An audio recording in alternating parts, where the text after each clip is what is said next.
Selamat sore adik. Sore ya. Oke adik ya, jadi pertemuan sore hari ini kita pertemuan kimia ya adik ya. Nah untuk pertemuan kimia di kelas 10 ini bersama kakak dengan Kak Mina. Jadi kakak juga salah satu MT pengajar kimia untuk di Brand Academy ini dek.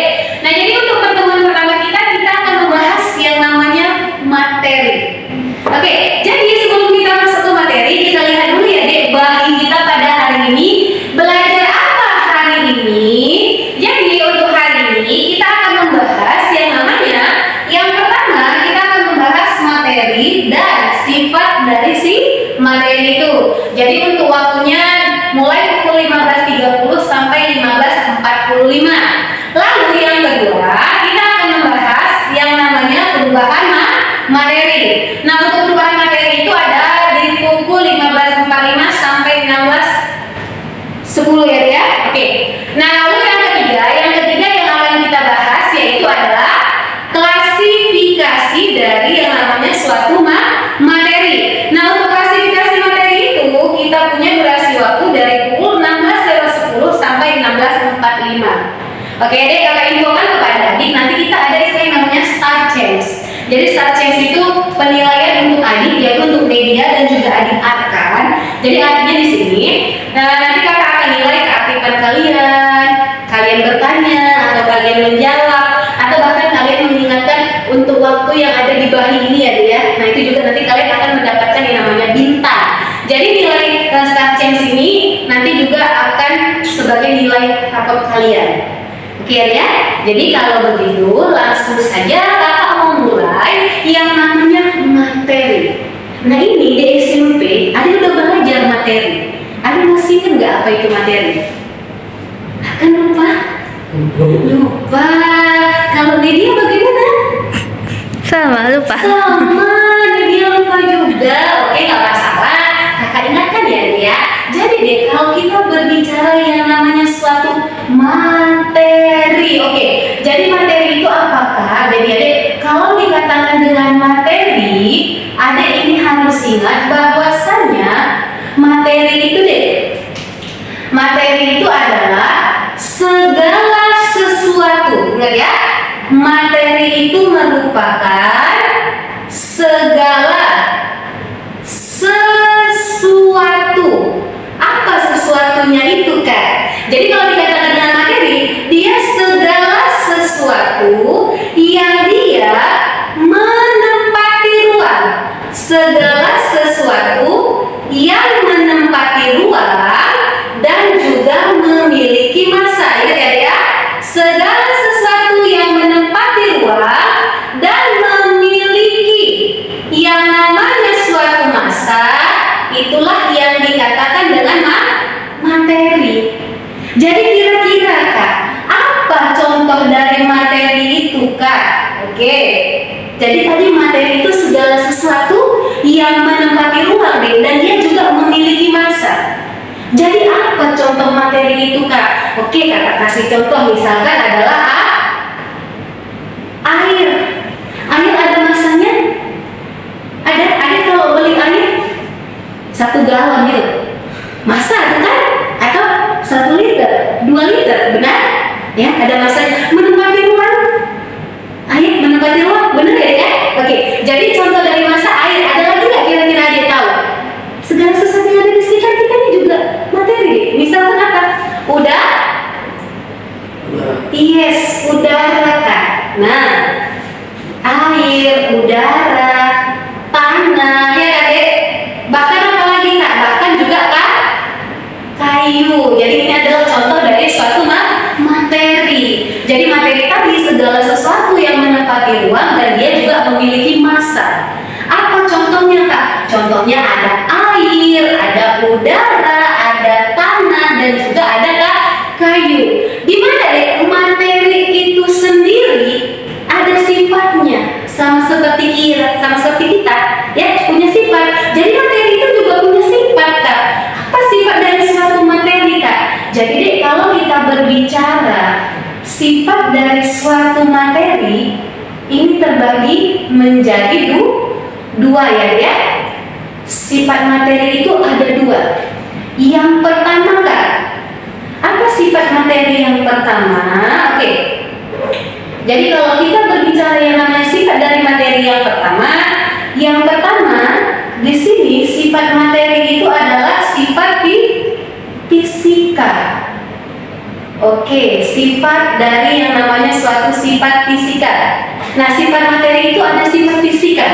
Sifat fisika itu, Kak, sifat yang bagaimana kira-kira? Fisik deh. Kalau kita berbicara sifat fisik, biasanya akan gampang kali. Sifat fisik ya kan? Dia cantik sekali, ya kan? Sifat fisik ya kan? Nah, jadi apa arti sifat fisik itu deh? Sifat yang bisa kita amati, atau kalau dikatakan dengan sifat materi yang berada di dalam sifat fisika itu adalah sifat yang berkaitan, sifat yang berkaitan dengan keadaan, sifat yang berkaitan dengan keadaan fisik dari si materi itu deh.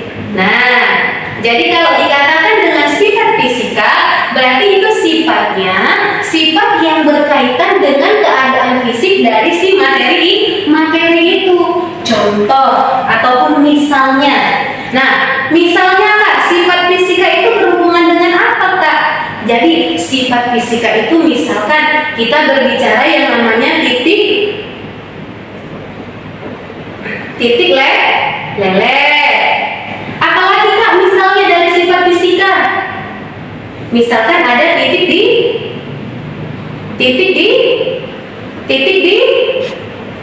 ada titik. Lalu apa lagi Kak sifat fisika Kak? Contoh dari sifat fisika selain titik lele, titik ada apa lagi Kak? Misalkan ada massa jenis. Iya, ada massa jenis. Lalu ada apa lagi Kak? Misalkan ada kelenturan. Ini semua tergolong ke dalam sifat fisika.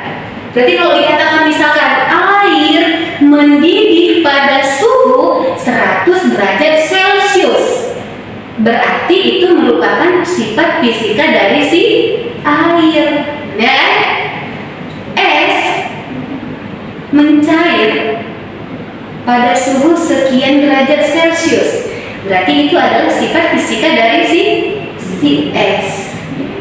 Massa jenis dari air adalah 1 gram sentimeter, 1 gram per sentimeter.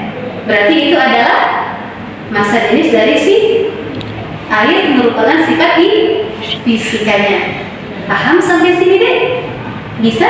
Oke, jadi itu untuk sifat fisika. Nah, yang kedua ada apa Kak?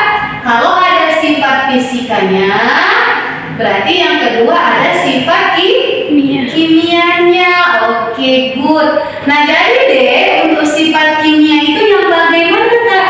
Jadi kalau kita berbicara sifat kimia, berarti ini dia deh, sifat materinya sifat yang berkaitan, sifat kimia yang berkaitan dengan yang namanya reaksi, sifat yang berkaitan dengan reaksi kimia, ataupun dia berhubungan dengan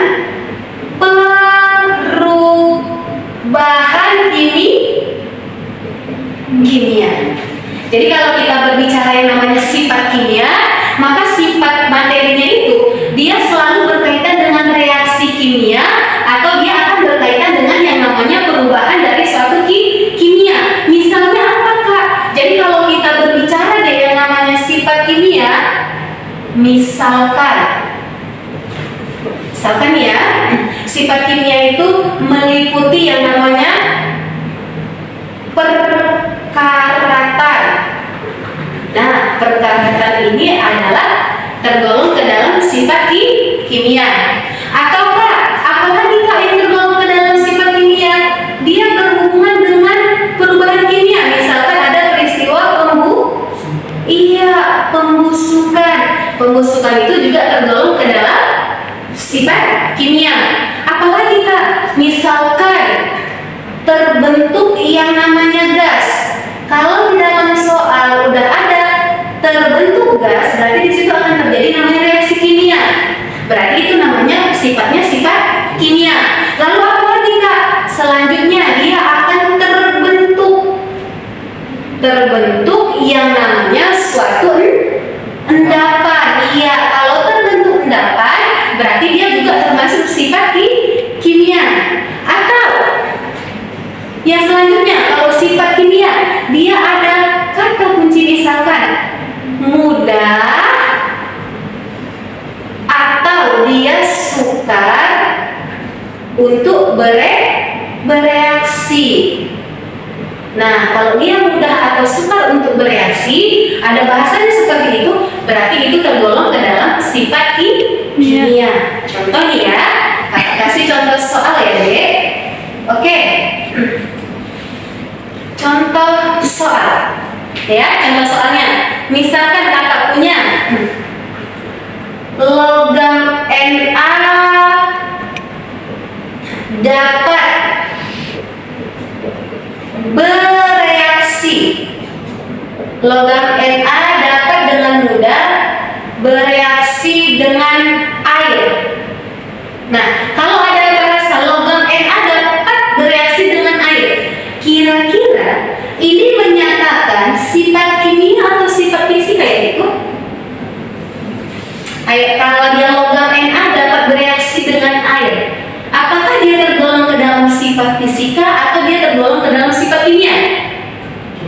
Yes, jadi jawaban akan benar ya, bahwasanya kalau logam Na dapat bereaksi dengan air, di sini kan dia menyatakan yang namanya sifat kimia. Di sini dia menyatakan yang namanya sifat kimia. Dari mana Kak kita tahu kalau dia itu sifat kimia? Ada kata kunci di situ bereaksi. Jadi kalau dia sifat kimia kan tadi berhubungan dengan reaksi kimia atau berhubungan dengan perubahan kimia ya. Jadi kalau ada bahasa logam Na dapat bereaksi dengan air, oke, berarti itu dia adalah menyatakan sifat kimia. Logam X tidak dapat bereaksi dengan asap, berarti itu merupakan sifat kimia. Logam Na berwarna putih misalkan. Logam Na berwarna putih. Jadi itu sifat kimia atau sifat fisika? Fisika. Yes, jawabannya dia juga benar ya. Jadi logam Na berwarna putih itu merupakan sifat fisika karena itu menyatakan fisiknya ya dia. Ada fisiknya warna. Oke, sampai sini kira-kira ada yang mau ditanya nggak deh? Untuk sifat materi, paham? Ada lagi yang mau ditanya? Tidak? Oke, kalau nggak ada yang mau ditanya. Nah, tadi si Akan juga udah jawab ya dia. Akan jawab, Akan kakak kasih. Nih, bintang, tadi 2 kali jawab. Media juga 2 kali jawab tuh. Benar, aktif sekali adik-adik Akan ini. Udah dapat 2 bintang. Nanti nilainya udah tambah ya. Udah ya belum? Nah, materi yang selanjutnya kita lanjutkan ya dia. Yang kedua ada apa deh? Yang kedua kita berbicara yang namanya perubahan materi. Oke. Yang kedua di sini kita akan berbicara yang namanya perubahan dari suatu materi. Oke. Nah, tadi kalau kita berbicara sifatnya ada 2, maka perubahan materinya juga ada 2. Ada apa aja Kak? Nah, kalau tadi ada sifat fisika, maka perubahan materinya yang pertama ada dikenal dengan nama perubahan fisika ya dia. Nah, yang pertama ini ada perubahan fisika. Nah, jadi kalau dikatakan perubahan fisika itu perubahan yang bagaimana Kak? Oke, jadi kalau dikatakan perubahan fisika, di sini merupakan perubahan materi materi. Oke ya dek ya. Jadi perubahan fisika itu adalah perubahan materi yang dia tidak menghasilkan zat baru. Oke, jadi kalau dikatakan dengan perubahan fisika, maka perubahan materinya tidak menghasilkan yang namanya suatu zat baru. Jadi biasa kalau suatu materi berubah itu kan ada yang dihasilkan, ada zat baru yang terbentuk. Tapi kalau perubahan fisika perubahan fisika itu dia perubahannya tidak akan menghasilkan yang namanya zat baru. Jadi apa misalnya Kak? Jadi yang berubah itu misalnya yang berubah ya, yang pertama dia meliputi yang namanya perubahan wujud. Nah, jadi kalau sifat fisika dia tidak akan pernah menghasilkan yang namanya zat baru. Kenapa Kak? Karena perubahan yang pertama dia meliputi yang namanya perubahan wujud. Jadi kalau ada ingat wujud zat itu ada cairnya kan wujud zat. Oke. Jadi perubahan wujud kita punya bahwasanya wujud dari suatu zat itu ada 3 kan ada padat, cair, dan juga gas kan begitu. Nah, kalau Kakak buat perubahannya nih dari padat menjadi cair. Nih, dari padat menjadi cair. Ini namanya apa, Dek? Mencair. Yes, namanya ini adalah mencair. Lalu, apalagi Kak? Misalkan Kakak buat dari padat menjadi gas. Ini namanya adalah kapur barus jadi gas. Namanya adalah menyublim Kak. Yes, iya, menyublim. Kalau dari cair menjadi padat, ini namanya adalah yes, beku. Akan kedinginan, jawabnya beku Kak. Gitu ya dia. Oke. Dari cair menjadi padat, berarti dia itu namanya membeku. Nah, kalau seandainya dari gas menjadi cair mengembun Kak. Yes, dari gas menjadi cair ini namanya adalah mengembun. Jadi kalau yang perubahannya dia seputar mencair, menyublim, mengembun, lalu dia membeku, ya kan, menguap, itu semua adalah perubahan wujud yang tergolong ke dalam perubahan fisika. Jadi untuk perubahan wujud, contoh dari perubahan wujud di dalam perubahan fisika, apa contohnya Dek? Contohnya misalkan yang pertama tadi adalah es mencair. Ada apa lagi Kak selain es mencair? Misalkan Kakak punya kapur barus menyusut atau menyublim gitu kan? Kapur barus menyublim ya Dek. Perubahan yang kedua untuk perubahan fisika di dalam perubahan wujud, misalnya ada kapur barus menyublim. Lalu misalkan Kakak buat lilin meleleh. Kalau lilin meleleh kan nggak ada zat baru kan Dek? Menurut Adik kalau lilin meleleh ada zat baru nggak? Enggak kan, awalnya lilin itu padat, kita bakar ya.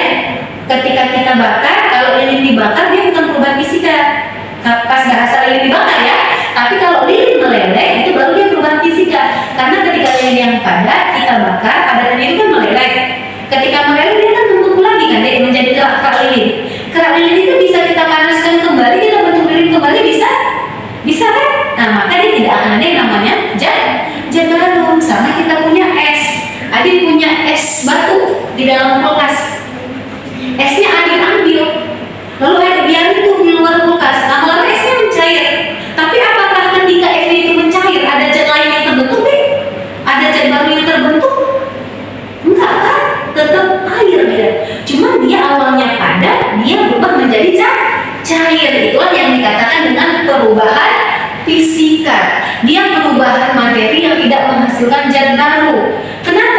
karena yang berubah hanya si wujudnya saja. Oke, ini untuk perubahan fisika yang pertama, perubahan wujud. Yang kedua deh. Oke, kalau yang kedua, perubahan fisika itu dia meliputi yang namanya perubahan bentuk. Oke, yang kedua perubahan fisikanya dia meliputi yang namanya perubahan bentuk ya dia. Oke, jadi kalau perubahan bentuk itu contohnya seperti apa Kak? Misal gini deh, Kakak punya plastisin. Tahu semua namanya plastisin kan? Tahu plastisin? Nah, Kakak punya plastisin. Plastisinnya itu Kakak buat jadi bentuk bunga. Apakah di situ ada zat baru yang dihasilkan? Ada. Tetap plastisin kan? Tapi bentuknya berubah menjadi bunga. Misal si Arkan waktu kecil suka main tanah nih, main tanah liat. Tahu tanah liat ya? Tanah liat itu akan bentuk menjadi suatu asbak. Apakah ada zat baru di situ yang dihasilkan? Tidak Kak. Tapi yang berubah itu bentuk tanah liatnya yang awalnya gumpalan, tanah liatnya itu berubah menjadi suatu asbak. Jadi itulah yang dikatakan perubahan fisika di dalam perubahan bentuk zatnya yang berubah, tapi tidak akan ada zat baru yang dihasilkan. Oke ya? Jadi tadi apa tadi untuk perubahan fisika di dalam perubahan bentuk? Yang pertama misalkan Kakak punya kayu dipahat menjadi patung ya. Kayu dipahat bisa menjadi yang namanya suatu patung kan gitu kan? Bentuknya berubah. Atau Kakak punya apa lagi? Kain dibentuk menjadi kain dibentuk menjadi baju. Bentuknya berubah, tapi dia tetap kain. Paham sampai di sini? Oke, kakak lanjutkan.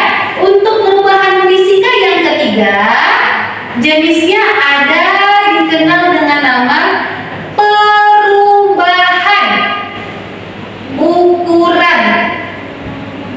Perubahan ukuran. Oke, jadi kalau dikatakan dengan perubahan ukuran dari si materinya atau perubahan ukuran dari si benda, perubahan ukuran materi atau perubahan dari si ukuran benda.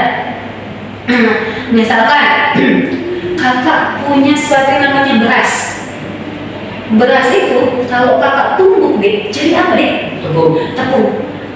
Bentuknya berubah ya. Awalnya beras itu butiran ya deh. Terus dia berubah jadi apa? Tepung, ya kan? Jadi tepung, jadi powder, jadi serbuk gitu kan? Dari butiran jadi serbuk. Ukurannya berubah, tapi zatnya sama-sama beras.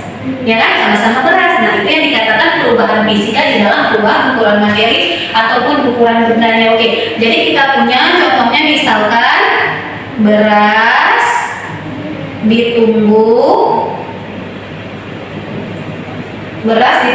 menjadi yang namanya suatu tepung. Oke, beras ditumbuk jadi tepung. Misalkan apa lagi Kak yang dikatakan dengan perubahan ukuran selain beras ditumbuk menjadi tepung? Misalkan singkong pun bisa kan deh?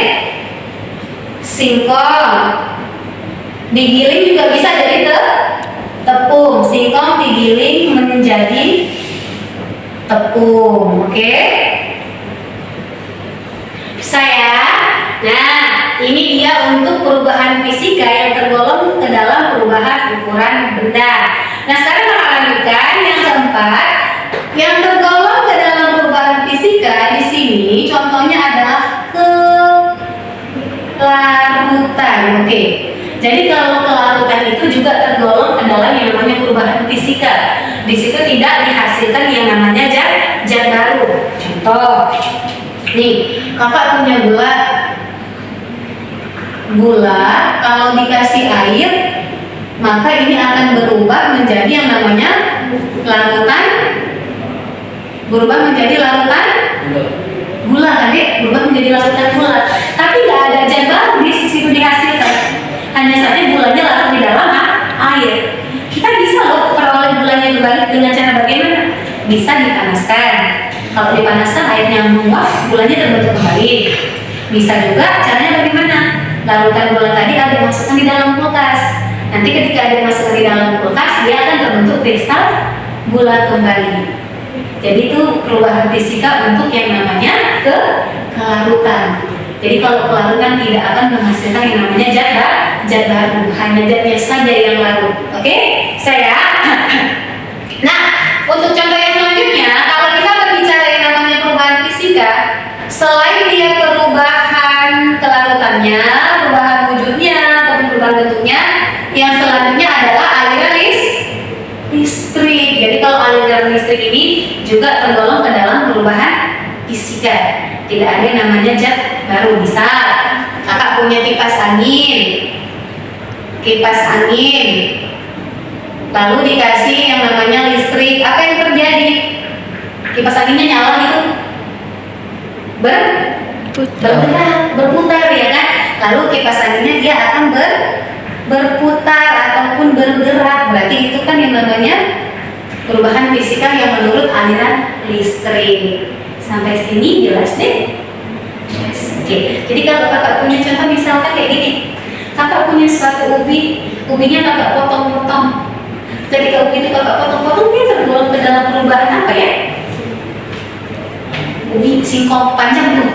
Bentuk. Iya. Terus kakak potong-potong, berarti dia tergolong ke dalam perubahan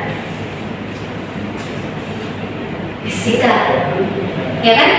Perubahan fisika bisa bentuknya yang berubah ataupun ukurannya juga ya, dari besar menjadi lebih kecil. Bisa dipahami? Atau ada yang mau ditanya? Atau ada yang kurang jelas? Silahkan ditanyakan dulu deh. Akan ada yang mau ditanya? Nggak ada? Ini dia? Nggak ada, Kak. Sudah jelas? Oke, kalau jelas kita lanjutkan ya. Yang kedua kakak punya apa kak? Yang kedua kakak punya yang namanya perubahan kimia. Oke. Nah, jadi kalau dikatakan dengan perubahan kimia, ini perubahan yang bagaimana kak? Oke ya. Jadi kalau kita berbicara yang namanya perubahan kimia, berarti di sini deh, kalau fisika dia tidak menghasilkan zat baru, tapi setiap yang namanya perubahan kimia itu dia berhubungan dengan reaksi. Kalau sudah ada reaksi, berarti akan ada zat baru yang dihasilkan. Jadi kalau kita berbicara perubahan kimia, maka perubahan materi di sini dia perubahan materi yang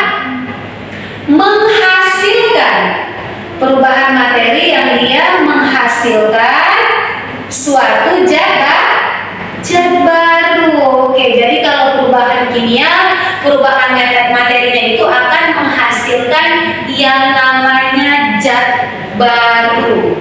Contoh, kalau kakak tanya sama adik nih, sebelum kakak kasih contoh, misalkan gini.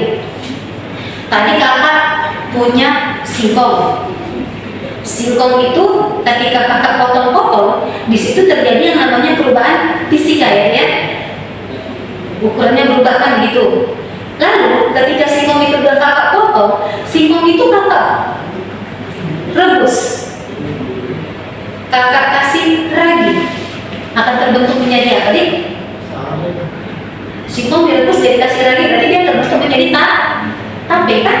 Tape singkong. Jadi dari singkong ketika dia direbus dikasih ragi, ada zat baru kak, terbentuk tape sama air tape. Air tape itu adalah berupa alkohol.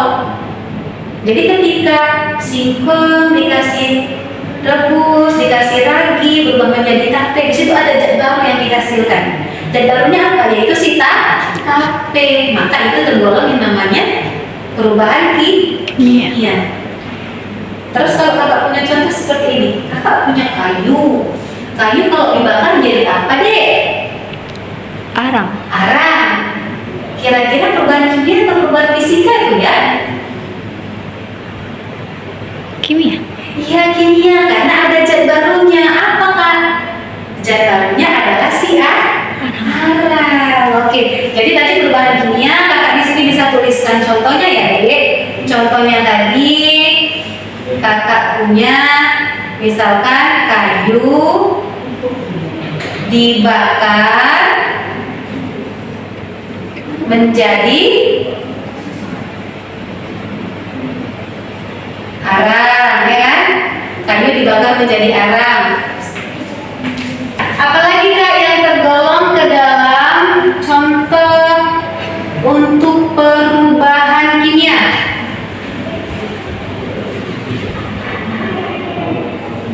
Oke. Apalagi Kak yang tergolong ke dalam contoh perubahan kimia? Tadi kayu dibakar jadi arang. Terus deh, kalau kakak punya daun yang mengering, kalau daun mengering itu ujung-ujungnya jadinya dia menguning atau berubah menjadi kecoklatan, kan begitu kan deh? Ya kan? Nah jadi kalau seandainya daun menjadi kuning, apakah daunnya bisa berubah hijau kembali? Enggak. Ya kan? Berarti itu ya yang namanya perubahan kimia, ada zat baru. Misalkan apa lagi Kak? Nasi menjadi basi. Nah, nasi menjadi basi. Kalau nasi jadi basi, terbentuk apa deh? Ada lendir-lendir, terus ada jamurnya kan? Itu zat barunya. Nasi basi bisa berubah jadi nasi yang segar kembali? Tidak. Maka itu menghasilkan yang namanya zat baru. Lalu Kak, apalagi Kak yang tergolong ke dalam perubahan kimia selain nasi menjadi basi? Misalkan kakak punya besi berkarat. Nah, kalau besi berkarat, di sini perubahan kimianya yang mengalami namanya peristiwa oksidasi atau terjadi namanya reaksi oksidasi. Di sini terjadi peristiwa oksidasi dengan udara, maka besinya menjadi berkarat. Besi berkarat bisa berubah jadi besi yang bagus kembali? Enggak, karena di situ ada proses oksidasi kan. Kalau besi berkarat jadinya keropos kan deh? Ya kan, keropos. Nah, di situ tidak terbentuk yang di situ terbentuk yang namanya zat baru. Nah, sekarang nih, kakak tanya sama adik, kakak kasih contoh ini kira-kira ini masuk ke dalam perubahan fisika atau perubahan kimia ya? Salah. Adik pernah makan apel kan? Pasti kan? Apel ketika adik kupas, adik potong, terus adik biarkan saja, warna apelnya bagaimana deh? Warna apelnya bagaimana? Coklat. Iya, berubah menjadi kecoklatan. Kira-kira pada saat itu terjadi perubahan fisika atau perubahan kimia ya dek? Perubahan kimia. Akan jawab fisika. Gak apa-apa. Kata Arkan perubahan fisika. Kimia. Kimia bener lagi sama Arkan. Oke, jadi ketika apel dipotong-potong, terjadi perubahan warna menjadi kecoklatan. Di situ terbentuk zat baru karena peristiwa oksidasi. Maka itu tergolong ke dalam yang namanya perubahan kimia. Oke, sampai sini bisa dipahami. Untuk yang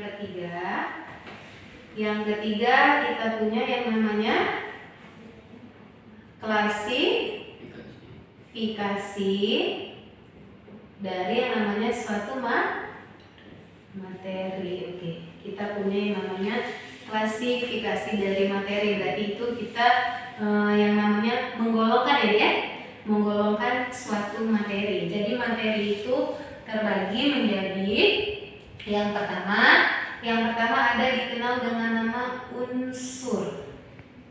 Nah, yang pertama ini adalah unsur. Apa itu unsur Kak? Jadi kalau dikatakan dengan unsur itu merupakan zat tunggal ya. Kalau dikatakan dengan unsur itu merupakan zat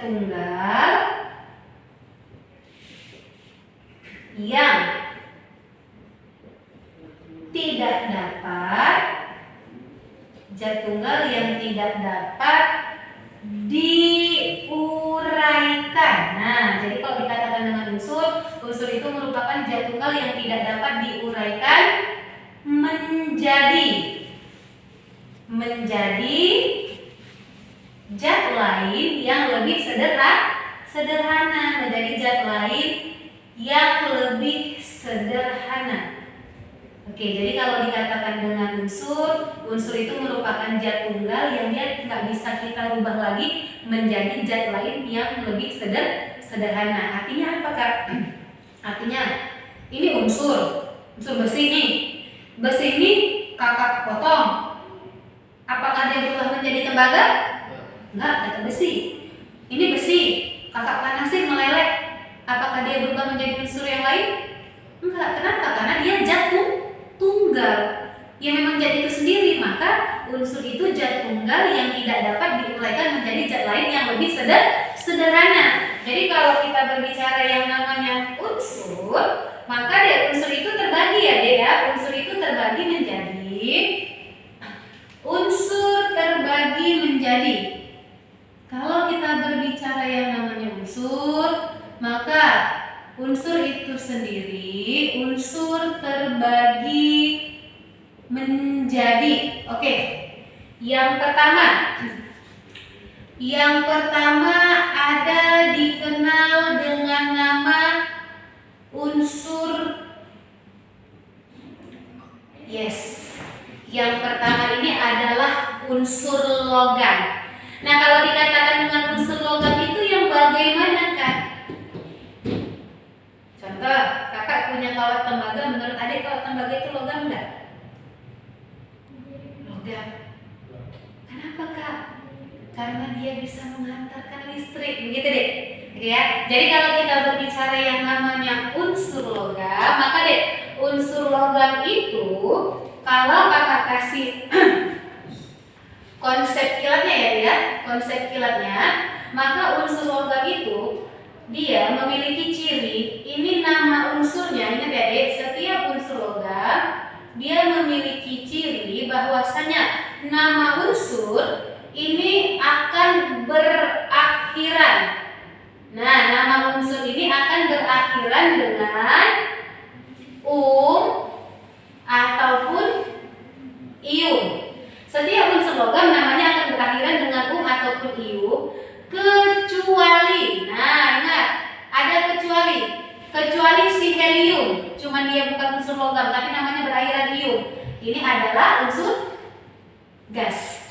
Jadi setiap ada jumpa unsur, kalau nama unsurnya itu selalu berakhiran dengan ataupun ium, maka dia menyatakan yang namanya unsur logam. Kecuali apa, Kak? Kecuali dari si helium. Jadi heliumlah satu-satunya unsur logam yang namanya unsur non logam yang namanya berakhiran ium. Oke deh ya? Oke. Contoh, Kakak punya. Kakak tanya sama adik, kalau besi logam atau enggak, Dek? Besi logam kan? Kak, tapi kok namanya enggak berakhiran dengan Ini kan nama di dalam bahasa Indonesia. Jadi kalau besi itu di dalam kimia ini istilahnya adalah ferum, kan? Berakhiran logam kan? Besi kan, Dek? Lalu apa lagi, Dek? Misalkan aluminium ya kan? Aluminium logam kan? Logam. Apalagi, Kak? Misalkan ada natrium. Oke, selain natrium ada apa lagi, Kak? Misalkan ada magnesium. Pokoknya kalau udah dia berakhiran ataupun ium berarti dia adalah unsur logam. Kecuali tadi si helium saja yang bukan logam. Nah, jadi deh untuk unsur logam itu memiliki sifat. Apa sifat dari unsur logam, Kak? Sifat dari unsur logam. Oke. Sifat-sifat dari unsur logam. Nah, yang pertama, kalau dikatakan unsur logam, ini dia bersifat konduktor. Apa artinya konduktor? Dapat menghantarkan panas. Misal, adik masak, kualinya itu kan dari aluminium, Dek. Kalau ada pegang ini panas nggak? Panas. Jadi kalau unsur logam itu dia bersifat konduktor, dapat menghantarkan panas. Apalagi, Kak? Apalagi sifat dari unsur logam? Sifat dari unsur logam itu dia dapat ditempa. Nah, dapat ditempa. Apa artinya dapat ditempa? Mudah dibentuk. Misalnya kita berbicara besi saja lah, besi itu kan bisa menjadi bentuk apapun yang kita mau kan ya. Nah, jadi itu artinya dia dapat ditempa. Nah, sifat yang selanjutnya apa lagi Kak? Sifat dari unsur logam, dia akan mengkilap jika digosok deh. Nah, dia akan mengkilap jika digosok. Jadi kalau dibersihkan, dia akan semakin mengkilap.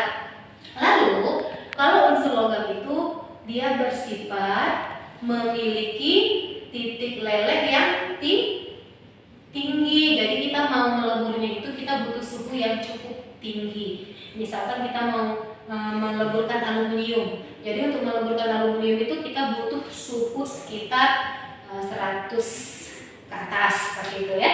Jadi cukup tinggi suhunya ya. Oke. Jadi ini untuk unsur logam. Nah, yang kedua adalah unsur non logam. Oke, yang kedua ada unsur non logam. Jadi kalau untuk unsur non logam deh, kita punya untuk trikilatnya setiap unsur logam maka nama unsur tidak berakhiran ya. Nama unsur tidak berakhiran dengan atau ium.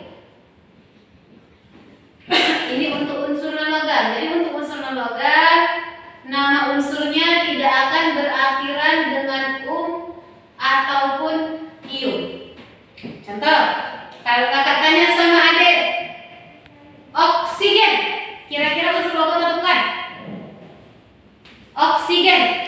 Bukan, karena namanya tidak berakhiran dengan ataupun ium. Apalagi Kak selain oksigen? Misalkan contohnya kakak punya nitrogen, ya kan Dek? Apalagi Kak selain dari nitrogen? Misalkan ada hidrogen, belerang. Logam nggak menurut tadi kalau belerang? Enggak ya. Jadi kalau belerang bukan unsur logam. Jadi si sulfur, nah ini juga bukan unsur logam. Jadi sangat banyak ya Dek ya yang bukan unsur non logam. Nah, jadi kalau unsur non logam itu memiliki sifat. Sifatnya bagaimana Kak? Jadi untuk sifat dari unsur non logam. Sifat unsur non logam. Oke. Yang pertama. Nah, yang pertama dia bersifat yang namanya isolator. Tidak bisa menghantarkan listrik dan juga panas. Misal kita kalau bernapas kita butuh apa ya? Oksigen. Andaikanlah oksigen itu bisa menghantarkan panas ataupun listrik, gawat lah kita kalau bernapas ya deh. Oh ya, terbakarlah kita ya gitu ya. Oke. Jadi dia kalau sifat unsur non logam dia bersifat isolator. Atau lalu sifat yang selanjutnya dia tidak dapat ditempa atau tidak dapat dibentuk atau susah untuk dibentuk. Misalkan seperti ini Dek, kita punya gas hidrogen. Gas bisa kita bentuk Dek? Enggak kan Dek? Tidak dapat dibentuk. Lalu yang selanjutnya Dek, apalagi Kak sifat dari unsur non logam? Titik lelehnya relatif rendah, oke ya?